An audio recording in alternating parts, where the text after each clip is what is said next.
Hello friends, विद्युत क्षेत्र chapter में नेक्स्ट टॉपिक हम पढ़ेंगे विद्युत द्विध्रुव के कारण।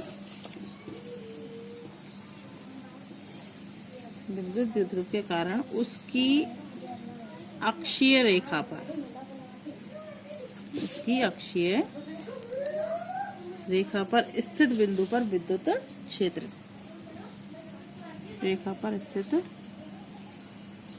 बिंदु पर विद्युत क्षेत्र। ठीक है, तो देखिए विद्युत द्विध्रुव की अक्षीय रेखा पर कोई बिंदु दे रखा है जिसको विद्युत क्षेत्र का मान ज्ञात करना है। तो उसके लिए अपन सबसे पहले एक चित्र ड्रॉ करेंगे। ये ए बिंदु है, ये बी बिंदु है, ये माइनस क्यू आवेश है, ये आपका प्लस क्यू आवेश है। ठीक है बेटा, ये इसका मध्य बिंदु ओ है। हम जानते हैं कि विद्युत द्विध्रुव एक ऐसी व्यवस्था होती है जिसमें विपरीत प्रकृति के आवेश जिनके परिमाण समान होते हैं एक दूसरे से अल्प दूरी पर स्थित होते हैं। ठीक, एक दूसरे से अल्प दूरी पर स्थित होते हैं। अब अक्षीय रेखा की बात कर रहे हैं तो हम जानते हैं कि दोनों आवेशों को मिलाने वाली रेखा क्या कहलाती है? अक्षीय रेखा कहलाती है। तो ये अक्षीय रेखा दोनों आवेशों को मिलाने वाली रेखा, ये है आपकी अक्षीय रेखा। कैसी रेखा है ये? अक्षीय रेखा। अक्षीय रेखा पर एक बिंदु आपको दे रखा है P, ठीक है, जिसकी केंद्र से दूरी, द्विध्रुव के केंद्र से दूरी कितनी है? R है। कितनी दूरी है? R है। जहां पर एक बिंदु P दे रखा है, इस P बिंदु पर ये दोनों आवेश विद्युत क्षेत्र लगाएंगे, विद्युत बल लगाएंगे। तो विद्युत क्षेत्र की दिशा किधर किधर होगी? हम जानते हैं कि प्लस क्यू आवेश के कारण विद्युत क्षेत्र की दिशा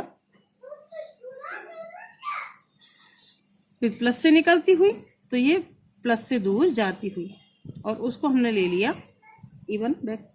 ठीक है, इसी प्रकार माइनस आवेश में विद्युत क्षेत्र की दिशा कैसी होती है? माइनस आवेश के कारण माइनस में प्रवेश करती हुई, तो माइनस की तरफ तीर लगाते हुए इसको लिख देंगे E2 से। ठीक है, तो दिशा का ज्ञान हो गया। प्लस आवेश के कारण तो प्लस से दूर जाएगी, इसलिए इसको E1 वेक्टर जो कि तीर का निशान से बता दिया अपन ने, प्लस से दूर जा रहा है। और E2 की तीर का निशान अपन ने माइनस की ओर लगाया है, क्योंकि विद्युत क्षेत्र में जो होता है दिशा जो होती है माइनस से प्लस से माइनस की ओर होती है, तो प्लस से निकल रही है, माइनस में प्रवेश कर रही है। ठीक है, अब माइनस क्यू आवेश के कारण बिंदु P की दूरी कितनी हो जाएगी? माइनस क्यू आवेश से बिंदु P की दूरी देखिए, ये दूरी A मध्य बिंदु कारण, और ये दूरी A। तो यहां तक की दूरी तो हो गई तुम्हारी R, और ये दूरी हो गई A। तो माइनस क्यू के कारण कुल दूरी कितनी आ जाएगी? यहां से यहां तक की अपन को नजर आ रहा है कि इसमें A जोड़ना पड़ेगा। तो माइनस क्यू आवेश से बिंदु P की दूरी हो गई अपने पास R प्लस A। इसी प्रकार प्लस क्यू आवेश के कारण, प्लस क्यू आवेश से बिंदु P की दूरी हम देखेंगे। देखो, यहां से यहां तक की दूरी तो आपकी थी टोटल R, और O बिंदु से प्लस क्यू की दूरी कितनी है? A। तो ये दूरी कितनी हो जाएगी? अपन को दिख रहा है यहाँ से सीधा सीधा कि R में से आपको A घटाना पड़ेगा, जब जाके प्लस क्यू आवेश से बिंदु P की अपन को दूरी प्राप्त होगी। तो ये आ जाएगा R माइनस A दूरी। ठीक है, तो इसका विवरण हम लिखेंगे चित्र से। चित्रानुसार AB एक विद्युत द्विध्रुव है,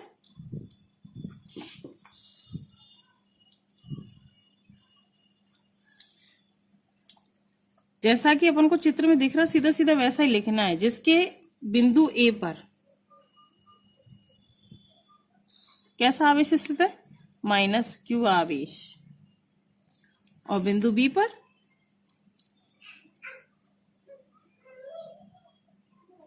कौन सा आवेश स्थित है? प्लस क्यू आवेश स्थित है। दोनों के मध्य अल्प दूरी कितनी है, 2a है। द्विध्रुव का मध्य बिंदु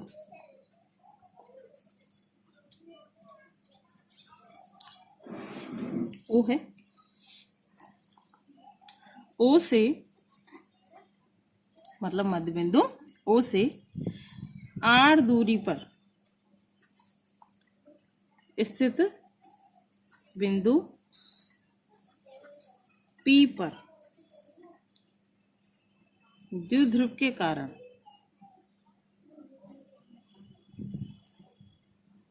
विद्युत क्षेत्र की तीव्रता का मान ज्ञात करना है। ठीक है, जो बिंदु P है आपका, वो इसके केंद्र O से r दूरी पर स्थित है। ठीक है, जिसपे आपको विद्युत क्षेत्र की तीव्रता का मान ज्ञात करना है।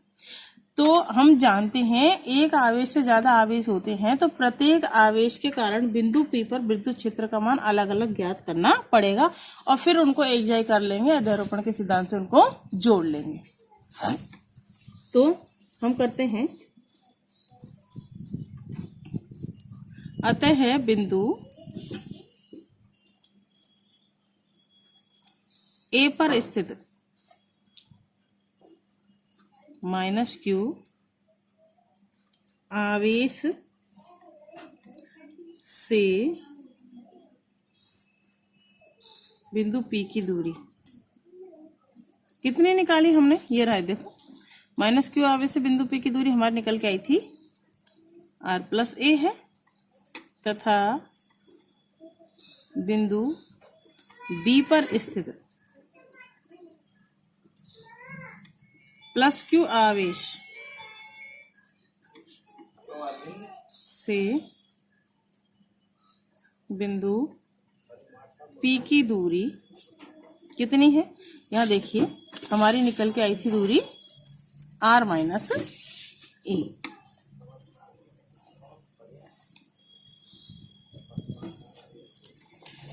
ठीक है, अतः अब देखिए द्विध्रुव के कारण, द्विध्रुव में दो आवेश है, माइनस और प्लस आवेश है ना, इन दोनों के कारण बिंदु P पर कुल विद्युत क्षेत्र का मान कितना उत्पन्न हो रहा है वो ज्ञात करने के लिए प्रत्येक आवेश के कारण अलग अलग कितना विद्युत क्षेत्र इस पे निकल लग रहा है वो अपन को ज्ञात करना पड़ेगा। हम लिखेंगे, अतः बिंदु B पर स्थित +q आवेश के कारण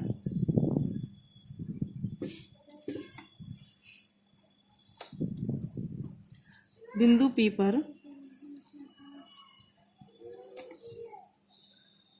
विद्युत क्षेत्र की तीव्रता का मान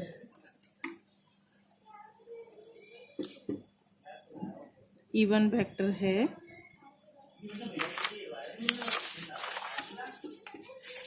अतः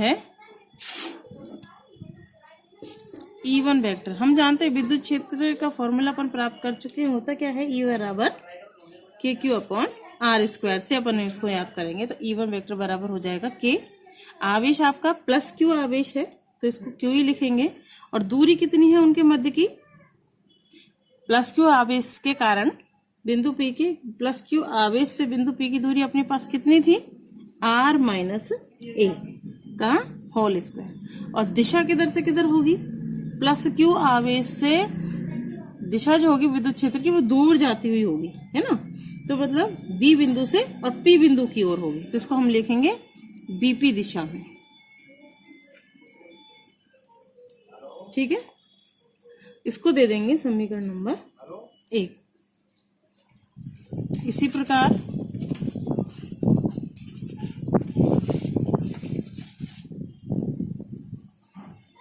बिंदु A पर स्थित -q आवेश के कारण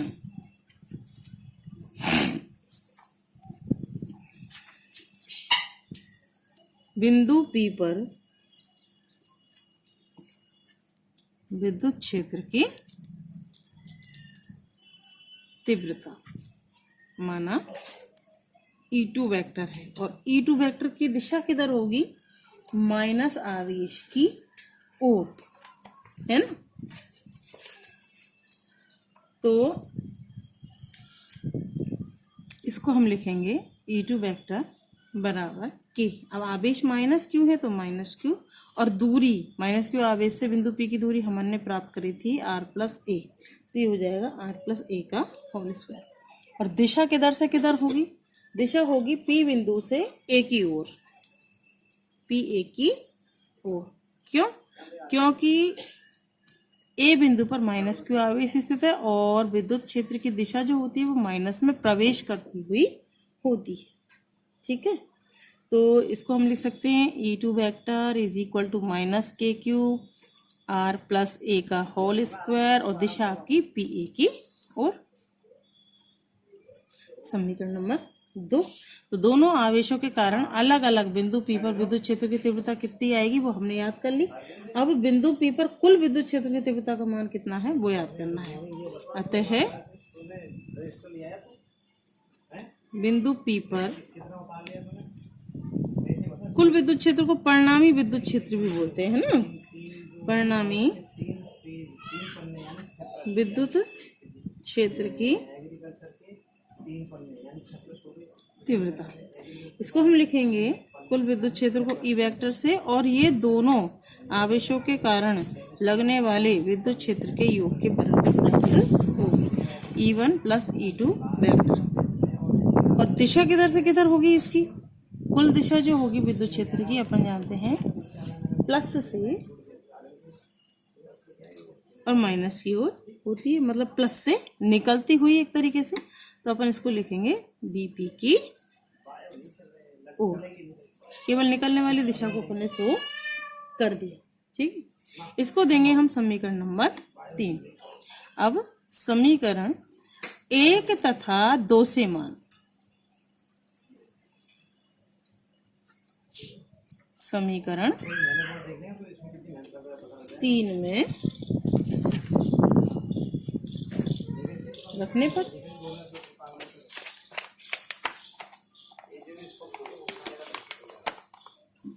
तो रखें, तो देखो ई वेक्टर बराबर E1 का मान हमारे पास है के क्यू R माइनस ए का होल स्क्वायर, प्लस अभी आ जाएगा के माइनस के क्यू और R प्लस ए का होल स्क्वायर। E2 का मान रख लिया, और टोटल दिशा जो आ रही है आपकी किधर आ रही है? बीपी की ओर। ठीक है, इसको सॉल्व करते हैं हम आगे। तो ये वेक्टर बराबर, अब देखो यहाँ से अपन इसको लिख सकते हैं के क्यू R माइनस ए का whole square minus plus minus minus हो गया के क्यू R प्लस ए का होल स्क्वायर। क्वेश्चन को देखते ही एक बार इस टर्म को देखते ही आपके मन में आ रहा होगा अरे कुछ नहीं है तो दोनों आपस में कट गए, लेकिन ये कटेंगे नहीं, क्योंकि ऊपर वाली टर्म सेम है लेकिन नीचे वाली टर्म में प्लस माइनस का फर्क है। अब क्या कर सकते हैं, ये कॉमन सेंस से हमको पता है कि अब हम इसमें से के और क्यू को बाहर निकाल सकते हैं, तो बाहर ले लेंगे, कॉमन ले लेंगे, तो हमारे पास अंदर रह गया 1/r माइनस ए का whole square minus 1/r plus ए का होल स्क्वायर। दिशा अपन लगातार इसके साथ लिखेंगे बीपी की ओर। ठीक है, इसके बाद देखिए नेक्स्ट, अब क्या करना है हमको।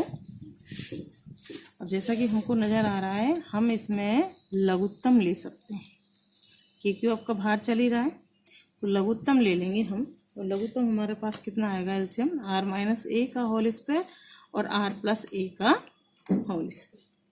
ठीक है, अब R माइनस ए के होल स्क्वायर का जब भाग देंगे इस टर्म में तो अपने पास कितना बचेगा, R प्लस ए का होल स्क्वायर। ठीक है, इसी प्रकार से R प्लस ए के होल स्क्वायर का देते तो बचता है R माइनस ए का होल स्क्वायर, और दिशा आपकी सेम चलेगी बीपी की दिशा में, बीपी की ओर। ठीक है, ये आप लिखना है। खोल लेंगे अब हम होल स्क्वायर टर्म को खोल लेंगे, ये a प्लस बी के होल स्क्वायर के सूत्र से आपका खुल जाएगा। क्या होता है, a square plus 2ab plus b square, है ना, और ए माइनस बी का होल स्क्वायर का फॉर्मूला आपके पास क्या होता है, a square minus 2ab plus b square से अपन इसको खोल लेंगे। तो देखिए आर स्क्वायर प्लस ए स्क्वायर प्लस 2ar, माइनस वाले को कोष्टक के अंदर ही खोलेंगे तो ये हो जाएगा आर स्क्वायर प्लस ए स्क्वायर माइनस 2ar, और नीचे आ जाएगा अपने पास आर माइनस ए, इसको एक साथ स्क्वायर को एक साथ लिख सकते हैं इन दोनों के ऊपर आर प्लस ए का होल स्क्वायर लिखा जा सकता है ना एक साथ ऐसे। और दिशा आप लिख देंगे बीपी की दिशा में।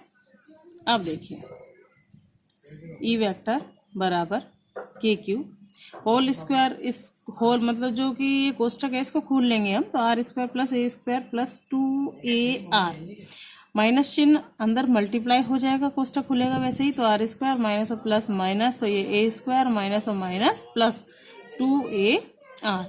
और बटे में भी देखिए ये हमको एक सूत्र नजर आ रहा है कि ए प्लस बी और ए माइनस बी को हम बंद करके क्या लिख सकते हैं, A square minus B square से इसको अपन बंद करके लिख सकते हैं R square minus A square का, और ये होल स्क्वायर पहले से लगा हुआ है, ठीक है।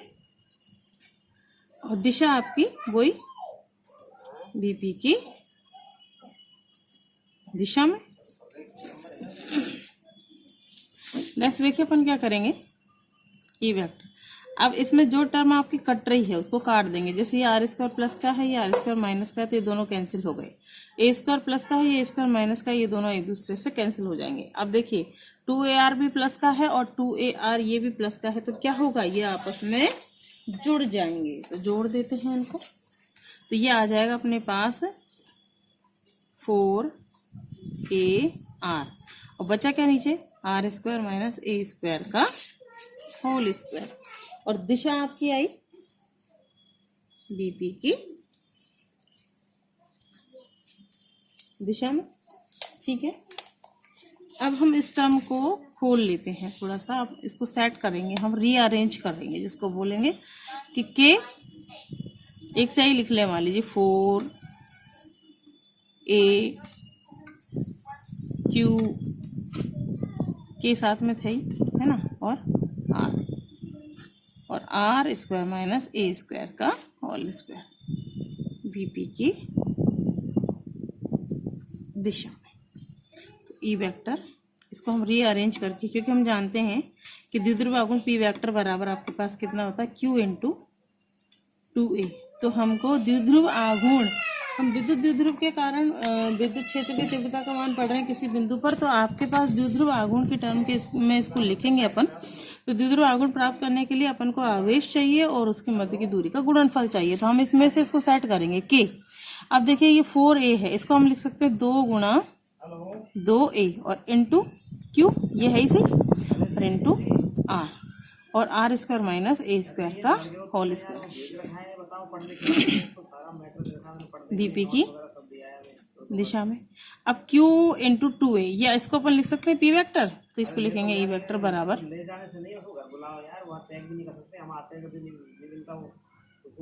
2 P vector R square minus A square का होल स्क्वायर बीपी की दिशा में। अब हम जानते हैं, हमने अभी डायग्राम में भी अपन ने देखा था, अपने पास जो डायग्राम था, यहाँ देखिए कि आपकी ये दूरी r जो है, जो कि केंद्र से बिंदु P की दूरी है, वो ये दूरी O है ना, से प्रत्येक आवेश की, प्लस आवेश की माइनस आवेश की कितनी है, a है। ये a दूरी बहुत कम है किसकी तुलना में, r की तुलना में। तो इसको हम लिख सकते हैं,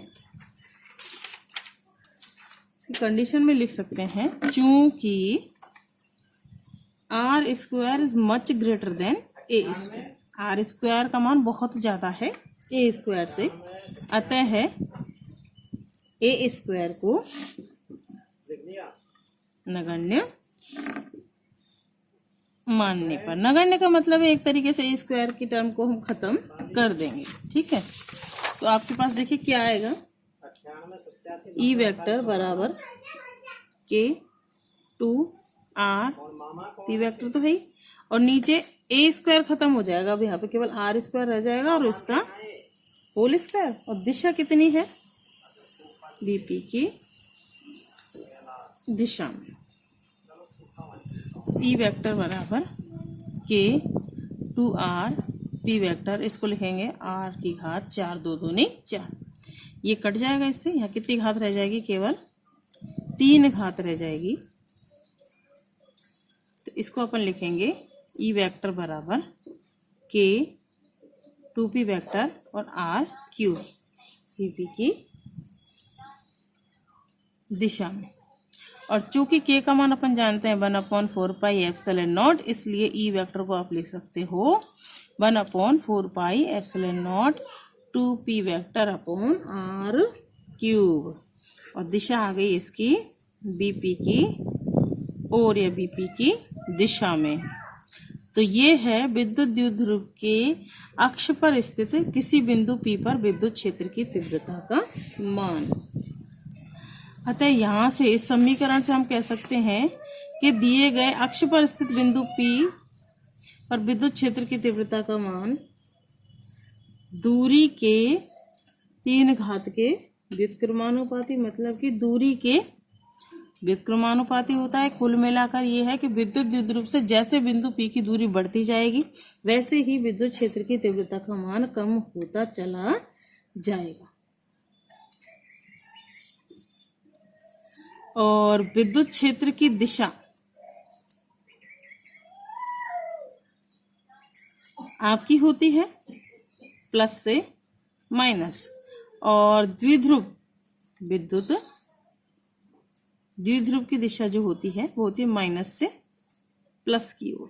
तो कुल मिलाकर विद्युत क्षेत्र की तीव्रता की दिशा विद्युत द्विध्रुव की दिशा से वैसे तो उलट होती है, लेकिन यहाँ आपकी फाइनल दिशा कितनी आई, वीपी की ओर, प्लस से माइनस की ओर, प्लस से निकलती हुई माइनस में प्रवेश करती हुई। तो इस निरक अक्ष के लिए विद्युत क्षेत्र की तीव्रता की दिशा विद्युत द्विध्रुव की दिशा में ही प्राप्त होती है। ठीक है।